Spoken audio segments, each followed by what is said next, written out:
includes line items for all expenses related to each research activity for which you're seeking funding. And the key questions here are for what and how much. And then there's a budget justification, which explains exactly how the study will use the monies that are awarded, and the key questions are how you'll use it and why you'll use it that way.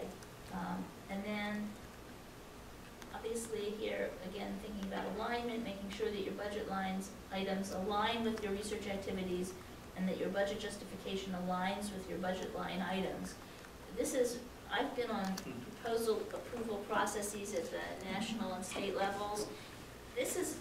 Seems obvious, but there are a lot of people who write this whole proposal. Looks like they're going to go to some research sites, they're going to need to have travel, they're going to need to have somebody to transcribe their tapes. It looks like they're going to need to have a little bit of funding for equipment, maybe to present the information. And then you look at the budget and they're going on a trip to someplace, or the budget doesn't really match up with any of the things that they've described.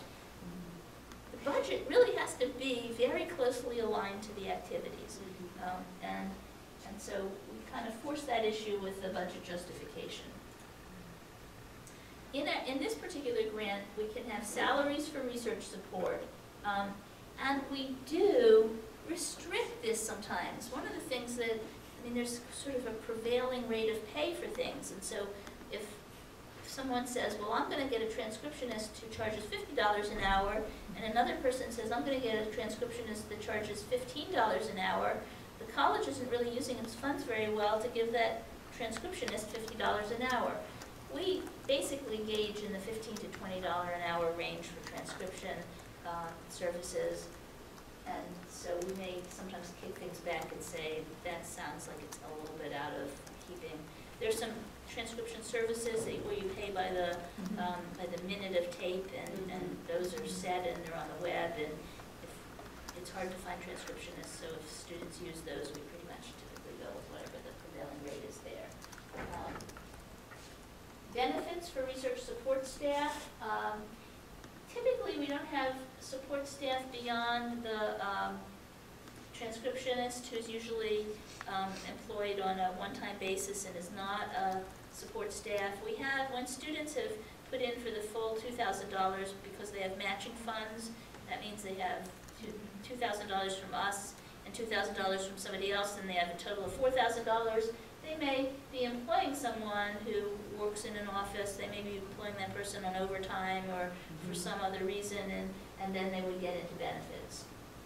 Consumable and expendable supplies are often an item. Travel related directly to data collection, communication expenses such as phone call, postage, and data processing. All that stuff those expenses have gone way down over the years. Everybody uses Skype, so that doesn't cost very much. People often don't send anything by mail, they use email, and even with data processing, data entry used to be a big deal, but many of our students who do surveys now use Qualtrics, which is an online survey tool that the college has a license for. Anybody in the college is eligible to have a Qualtrics account and to do a survey using, well, as many surveys as you want using it. This is the full package of Qualtrics? Yes, it is. It's pretty easy. Yeah, that's amazing. I'm not even a registered student, I still got it. Once you have an account, yeah, you always have an account. You always have an account, and so we have a lot of people using Qualtrics, and it does output to SPSS. So if the statistical package that you're using is SPSS, it outputs to SPSS.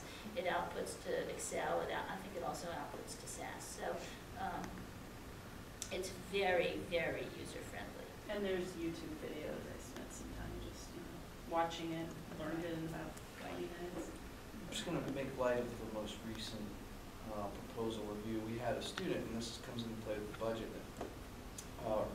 it said that they were going to use Qualtrics as part of their data collection process, and then in their budget they had requested a substantial amount of money to pay someone to do data entry.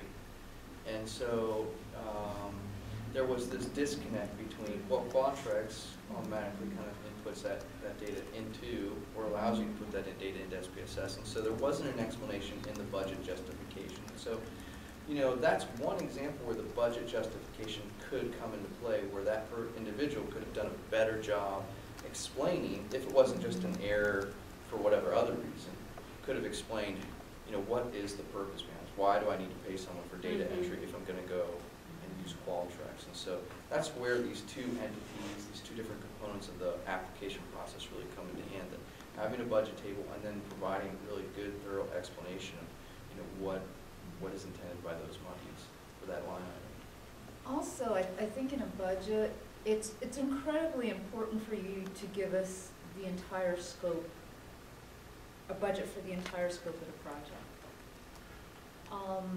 Even if we're not paying for it, because we want to make sure that somebody is paying for it. If you have a project, for example, that is $5,000 and we're paying $1,000, I want to know where that other $4,000 is coming from, because otherwise I'm going to question the feasibility of the study. And it's okay, sometimes you have to say, if it's not covered by X, then I will use personal funds. But at least you've told us that you understand what the budget items are. I have a question for you. Do you think it's better to ask for too much or too little, and why? From a reviewer point of view. You have to choose one or the other, then too much. It's better to ask for too much because you might get partial funding. But if you ask for too little and then all of a sudden you don't have enough money to do the study at all. That's a great answer. That's really what it is that if you ask for too little, you've really called into question the feasibility of your study. You're just not going to have the funds. I will give you an example. A faculty member was going to Washington, D.C., and she wanted to charge us $450 a night for a hotel room. In the justification, though, she said, I am disabled.